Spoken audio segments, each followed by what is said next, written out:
Сайн бацхан үзэгчтэй санхүүгийн мэдлэг ухаалаг хэрэглээ. Эдгээр нь амьдралын бат бөх суурь болдог гэдэгт бид итгэдэг. За тэгвэл өнөөдрийн дугаарт бид итгэл, хөдөлмөрийн хүчээр өөрийн ирээдүйг бүтээж яваа нэгэн игэл боловч онцгой зочны амьдралын жишээ болгон онцолж байна. За санхүүгийн сайн түүх булангийн зочноор хөгжлийн бэрхшээлтэйч мөрөөдлөө орхилгүй ур чадвараа хөгжүүлэн гар урлалын бизнесээ эхлүүлж өрхийн орлогоо нэмэгдүүлэн амьдралын санхүүгийн хувьд бие дан жолоодож яваа нэгэн эмэгтэй оролцож байна. За тэрээр гутал урлалын мэрэгжилтэйч ээжийнхээ ажлыг өвлөн өөрийн хүсэл тэмүүлэлээр баяжуулан хөдөлмөрч зан санхүүгийн сахилга бат тууштай байдлынхаа хүчээр амьдралаа өөрчилж чадсан юм. Хувь хүнээс эхэлдэг санхүүгийн ухаалаг шийдвэрүүд зөвхөн зөв чиглүүлвэл гэр бүл, нийгэмд ч эерэг өөрчлөлт авчирч болохыг энэ жишээ бидэнд тод харуулна гэдэгт итгэж байна. Ингээд санхүүгийн сайн түүх болонгаа хамтаа үлээ авч үзье.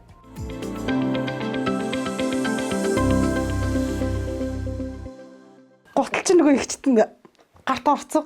Ямар ч тийм хэцүү санагддаг байхгүй. Яг хамгийн хүндрэлтэй одоо хэцүү зүйлийг хэлвэл төгжрээнд одоо материалдаа явахын л одоо цаг алаад байдаг нь л жоохон.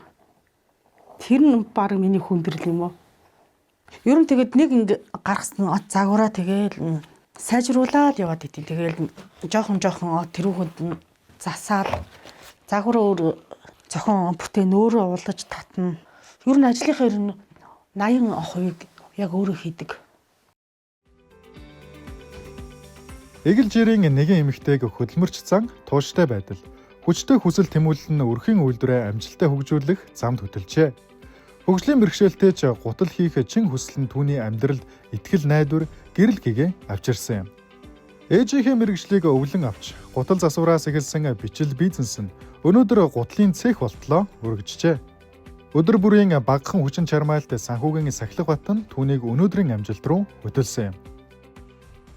Манай ээж чинь болохоор ч нөгөө ингээд социализмын нийгэмд, урддах нийгэмд ингээд нөгөө Оросд сургууль төгс яг мэргэжлийн гутал чинь хүн гутлын үйлдвэрт ажилласан, гутлын мастер зэрэгтэй. Тэгээд энэ чинь үйлдвэр хоршоо ингээд дампуурахад манай ээж маань ингээд манай энэ ажлыг ингээд үүсгэн байгуулсан уу. Анх чи манайх гутал засвар байсан. Ер нь ээжтэйгээ тэгээд хамтарч ажиллавал ээжтэй туцалж явж байгаа л сүүлдээ тэгэл ээж маань тэгээд хүүхд тардаг болол би тэгэл арай залуу хүн чинь тэгэл арай ажлыг аваад урагшлуулад явцсан тэгээд манай ажлын түүх ер нь ийм л түүхтэй те. Манай засвар чинь бүр нөгөө 92 3 оноос хойш ажиллаж байсан болохоор ер нь хүмүүс аягүй мэддэг байсан. Оюутны хотгонд ажилладаг. Тэн чинь ажилладаг байхдаа тэгээд ер нь би тэгэл ер нь одоо тэгэл шинэ юм хийж эхлүүлээ гэл оролцоор орлогоосоо тэгэл колотго тонго төхөөрөмжүүд юмнуудаа яг л өөрийнхөө югаар л бий болгосон доо.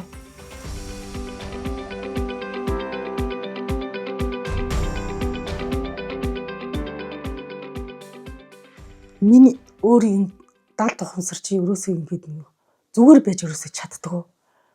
Зүгээр ингээд одоо хэрэг ингээд байвал стресстэй би өвдөд идэг амир хэцүү.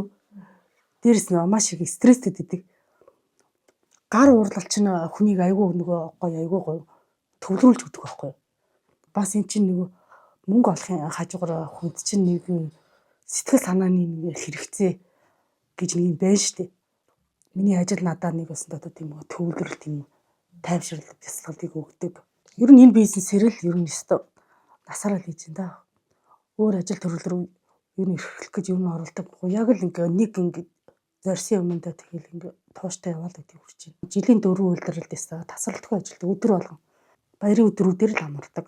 Өөрийнхөө ажлынхаа орлогоноос одоо ерөөхдөө бол орсон орлогынхоо 50% бол байнга ажилдаа дандаа зориулж ийн чинь зарцуулах ёстой. Гутал хийхэр ч асар их материал байдаг. Оюутныхаа цалин өгнө, материалаа авах хэрэгцээтэй эргэлтийн мөнгөө алдагдуулж яахгүй. Учираас чинь тэгээ орсон орлогынхоо 50%-ийг дандаа гуталтаа зориулна. Цаад үлдсэн хувьд 30% нь ахуй амьдралд үр хүүхдүүдтэй зарцуулна гэдэг. Багаарч байнга өргөлж бол тэгээд бас хадгаламжтай байхыг хичээдэг. Өдөр болгон 5,000 төгрөг татуулахад чинь хүний амьдралыг мэдэгддэг. Иймэрхүү байдлаар санхүүгөө зохицуулж явдаг. Гуталд үнэхээр эргэлтийн мөнгө асар их мөнгө ордог байхгүй юу? Гуталч ерөөсөө өмнө санхүүгээр бүтэн 10 хэдэн төрлийн материал нийлжиж нэг хос болдог болохоор.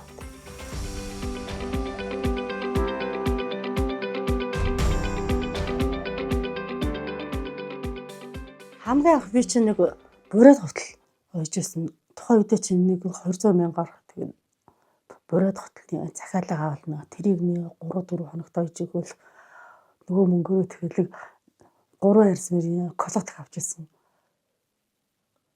Би тэгээд угаас нэг юм хийгээл нэг юм худалдаж аваад яваад байсан л та. Ер нь колот хөдөөстэй яг нэг нэгээр нь л яг ингээл яг өөрийнх ингээ хийх загварынхаа юм нэг нэгээр нь хулган шиг л яг цуглуулсан. Тэг материалуудтай ч ялгаагүй тэгэл яг өөрийнхөө ингээ хүчин чадалтай тааруулж тохируулаад яг ингээл ажиллаа яг ингээ хойрлол явдаг. Захиалга ер нь нэг 3-5 хоногт гэж авт юм дөө. Тий. Манайх бол 20 төрлийн загвартай. Яг энээс яг бүр хамгийн тогтмол бол голчилж хийгддэг нь 6-аас 7 төрлийн загвар. Энээс нэг 4 төрөл нэг эмгтэй хотлоод нэг 2 3 төрөл нь эрэгтэй хот.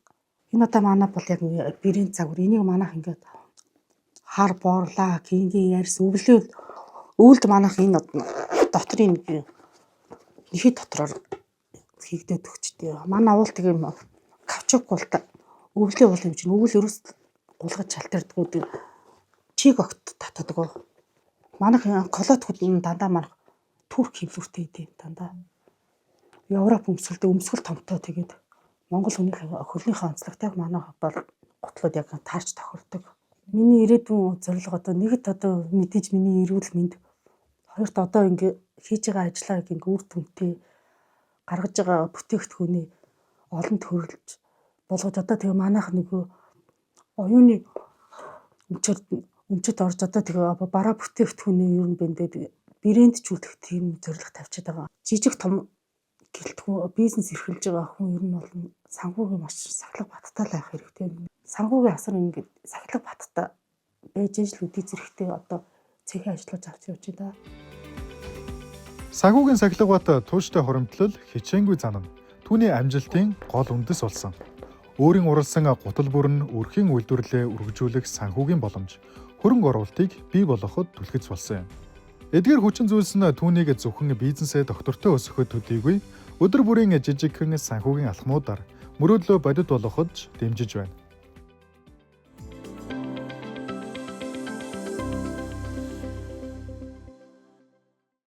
За хөрөнгөний зах зээл дээр шинээр нэвтэрч байгаа бүтээгдэхүүн үйлчлэгээний онцлог, ач холбогдол, эрсдэл, боломжуудын талаар та бүхэн танилцуулахаар студид санхүүгийн зохицуулах хорооны үн цаасны газрын ахлах мэргэжилтэн инх туул өргөдөө ирээд байна. За сайн байна уу? За сайн байна уу? Энэ өдрийн мэндийг хүргэе. За баярлалаа. За юун түрүүнд яриагаа одоо үн цаасны энэ салбарт хөрөнгөний зах зээл дээр гарч байгаа шинэ бүтээгдэхүүн үйлчлэгнүүд юу байна гэдэг дээр танилцуулаад яриагаа хэлье. За тэгэлгүй ах уу. За сүүлийн жилүүдэд бол санхүүгийн зохицуулах хорооноос яг хөрөнгөний зах зээлийг хөгжүүлэх, за тэр дундаа санхүүгийн шинэ бүтээгдэхүүлчлэгийг бол нэмэгдүүлэхэд бол анхаарч ажиллаж байгаа.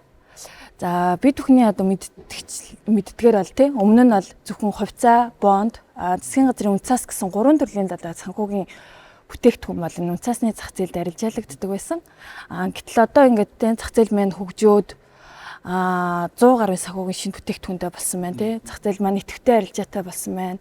За хөрөнгө оруулагчдын маань итгэх сонирхол нэмэгдсэн байна. Дэд системийн хувьд бол олон улсын төвшин төрсэн зэрэг бол олон юм амжилттай одоо л байна. За тодруулаад авч үзэх юм бол за Улсын хурлаас 2024 онд бол үнцаасны зах зээлийн тухай хууль нэмэлт өөрчлөлт оруулах тухай хуулийг баталсан.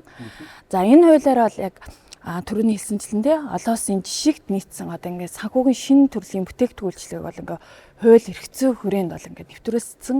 За энэ хүрээнд бол хорооны зүгээс мөн холбогдох журамдаа нэмэлт өөрчлөлт оруулсан. За шинээрч мөн журмуудыг батлаад бол ажиллаа явж байгаа.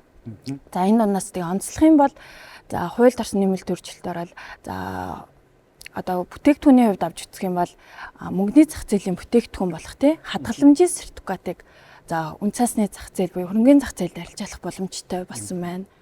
За мөн одоо нөгөө олон улсын санхүүгийн байгууллага болох Дэлхийн банк гэх юм уу тий Азийн хөгжлийн банк зэрэг одоо дэлхийн одоо олон улсын санхүүгийн байгууллагуудаас манай дотоодын зах зээлд одоо бонд гаргах бол эргэцэн одоо энэ шин зохицуулалтын орчин бол бүрдсэн байна.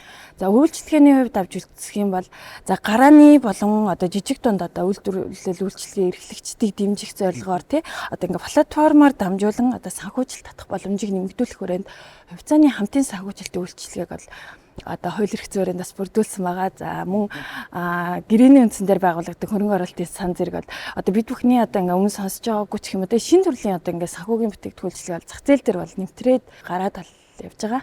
За эдгээр шинэ бүтээгдэхүүн үйлчлэгээ маань хөрөнгө оруулагчдад ямар боломжийг онцгой боломжийг авчрах юм бэ? Мөн давуу тал бий болт юм бэ гэдгээр ярихгүй. Мэдээж шинэ бүтээгдэхүүн үйлчлэгээнүүдийн хувьд бол олон улсын жишгт нийцсэн тий. Одоо жишээ нь түрүүн хэлсэн олон улсын санхүүгийн байгууллагын бонд гэж байгаа тий. Олон улсын санхүүгийн байгууллагын бонд маань өөрөө олон улсад юу гэж явдаг вэ гэхээр одоо засгийн газрын үнцаасны адил эрсдэл багтай. За мөн одоо ингээд арилжаасан жол одоо хөрөнгө оруулагчдын хувьд бол мэдээж ингээд одоо маш их сонирхдаг бүтээгдэхүүнүүдийн нэг тооцогддог. Тэгэхээр зах зээл дээр арилжаалаад эхлэх юм бол бас ингээ хөрөнгө оруулагчдын хувьд бол таатай хүлээж авах. За хадгаламжийн сертификат гэж байгаа тийм хадгаламжийн сертификат маань бол өмнө нь бол зөвхөн одоо мөнгөний зах зээл буюу одоо ингээ банкнууд л ингээл тийм хадгаламжийн сертификатыг ингээд одоо ингээ гаргадаг гэсэн бол одоо энэ маань өөрөө ингээд үнцаасны зах зээл дээр ороод арилжаалагдах боломжтой болсон байна. Эндээсээ бас хөрөнгө оруулагчид маань бас шинэ төрлийн бүтээгдэхүүнээс бас ингээ ашиг тийм одоо ингээд өгөөжийг авах боломж л нэгдсэн байгаа. За өмнөх дугаар дээр нөгөө өр өгөөж өндөр байх тусмаа дагаад эрсдэл байдгаа гэдээ ярьжсэн л та. Тэгэхээр яг үүнтэй адилхан эрсдэлтэй зүйлсүүд байна уу? Хөрөнгө оруулагчдын талаас одоо хөрөнгө оруулахад үүрх эрсдэл нь юу байж болох вэ? Мэдээж үнцас гэдэг маань өөрөө маш одоо эрсдэлтэй бас бүтээгдэхүүн гэж одоо тооцогддог тий.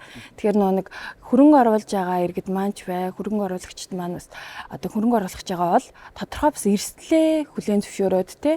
Тухайн одоо үнцас маань өөрөө ямар бүтээгдэхүүн билээ гэд тухайн төрлийн эрсдэл нь юу вэ гэд тэр болгоныгоо тооцоолж явах хэрэгтэй. Бас нэг үг гэдэг чинь тий. Нэг одоо цагсанд бүхэндгөө хийж болохгүй гэд хэрвээ одоо нэг хувьцаа авсан бол тий тодорхой хувийг нь одоо хувьцаанд зарим нь бондтой ч юм уу түрүүний хэлсэн тэр нөгөө хадгаламжийн сертификатаас авж байгаа л тий тэрийг бас ингээд тодорхой хэмжээнд ингээд хувааж байршуулах шаардлагатай. Тэгэхээр тодорхой төрлийн эрсдлээ бас ингээд хүлээн одоо зөвшөөрөөд ямар эрсдэлтэй бүтээгдэхүүн билээ гэдгийг судалж ийж бас хөрөнгө оруулах шаардлагатай. Одоо хөрөнгө оруулагчид эдгээр шинэ бүтээгдэхүүн үйлчлэгүүд гараад ирэнгүүт за хөрөнгө оруулалтыг шийдчихлээ. Тэгвэл яг ямар зүйлсүүдийг анхаарах хэрэгтэй юм бэ? Ямар байвал ер нь орхос хөрөнгө оруулахаас зайлсхийж татгалзах нь зүг байх бол.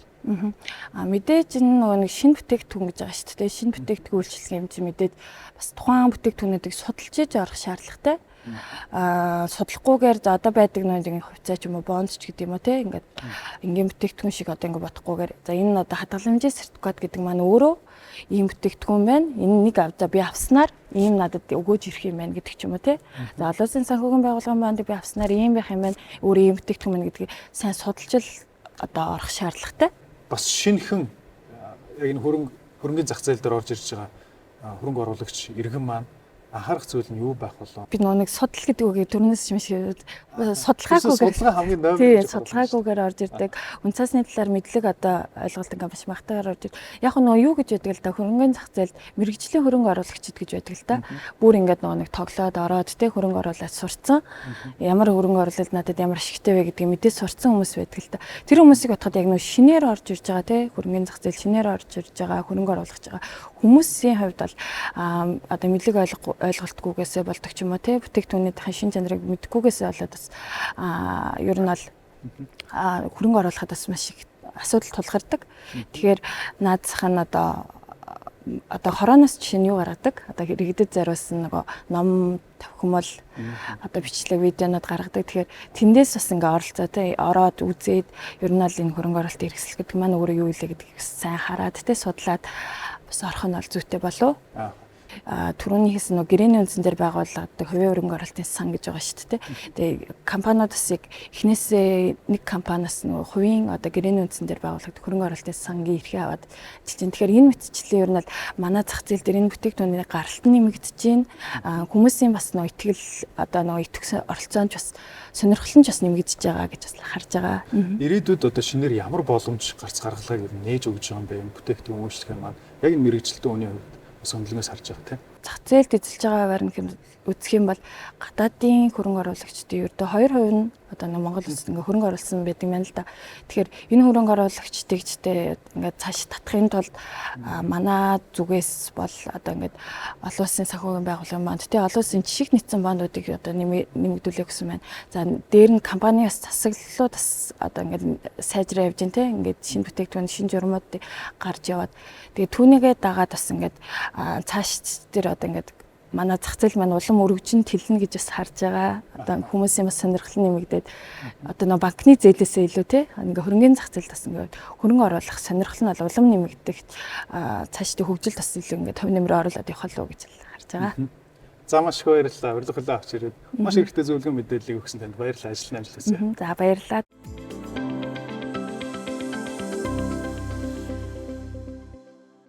Тэн сэтгүүлийнхээ зөвлөгөө болондоо та бүхний санхүүгийн мэдлэгийг нэмэгдүүлэхийн тулд мөнгөө хэрхэн үр ашигтай зорилгод нийцүүлэн зарцуулах талаар төсөв зохиох арга барилыг хуваалцах болно.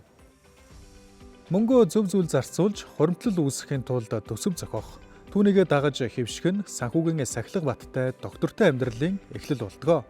Өөрөөр хэлбэл орлого зарлагаа төлөвлөж, санхүүгээ хянаж чадвал та өөрийн амьдралынхаа жолооч болж, зорилгодоо итгэлтэйгээр урагшлах боломж бүрддэг.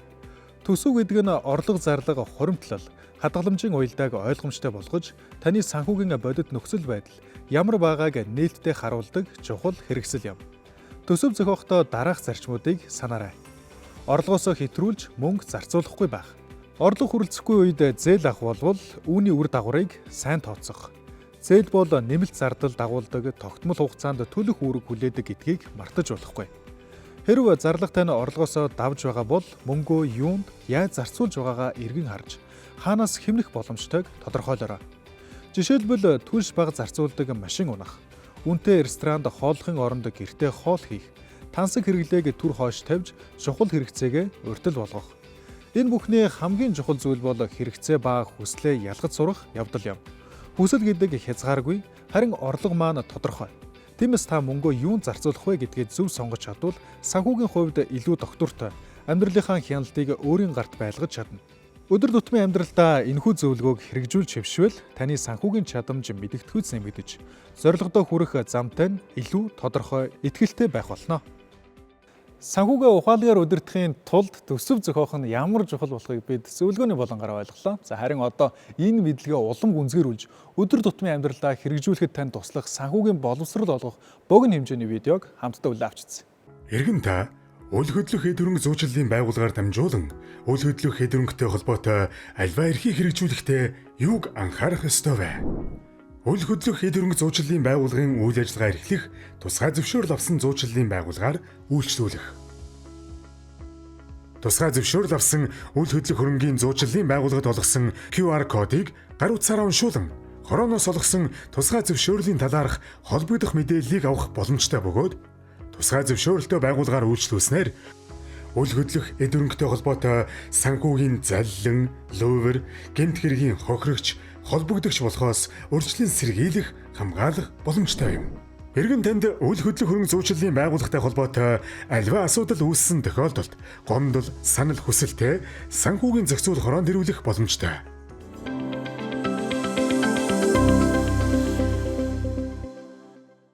Үрэлгэн зангаа хязгаарлаж, санхүүгээ ухаалгаар удирдах нь таны болон гэр бүлийн тань ирээдүйд оруулж байгаа хамгийн том чухал хөрөнгө оруулалт байх болно. Эхлээд 2 сар, за 3 сар дараалан орлого зарлага бичгээр хөтлөөд үзээрэй. Сарын төгсгөлөхэд зардлын тань ихэнх хэсэг яг юунд зарцуулагдаад байгаа юм бэ гэдгийг тодорхой харж болно. Илүүдл шаардлагагүй зардлаа танаж хуримтлал руугаа шилжүүлж байгаарай. За мөн муу зуршлаасаа салах нь таны зөвхөн эрүүл мэндийг хамгаалаа зогсохгүй, хадгаламж нь тань томоохон хувь нэмрийг оруулах болно. Жишээ нь өдөр тутмын тамхины зардлаа 1 сарын хугацаанд хадгалбал хүссэн зүйлээ авах хэмжээний хангалттай мөнгө хуримтлагдах болно. Хамгийн гол нь санхүүгийн сахилга байдал нь таны амьдралд тайван байдал, ирээдүйдээ итгэх итгэлийг авчирдгаараа хамгийн том үр өгөөж юм. Ингээд энэ удаагийн нэвтрүүлэг өндөрлөж байна. Бидэнтэй хамт байсан та бүхэндээ баярлалаа.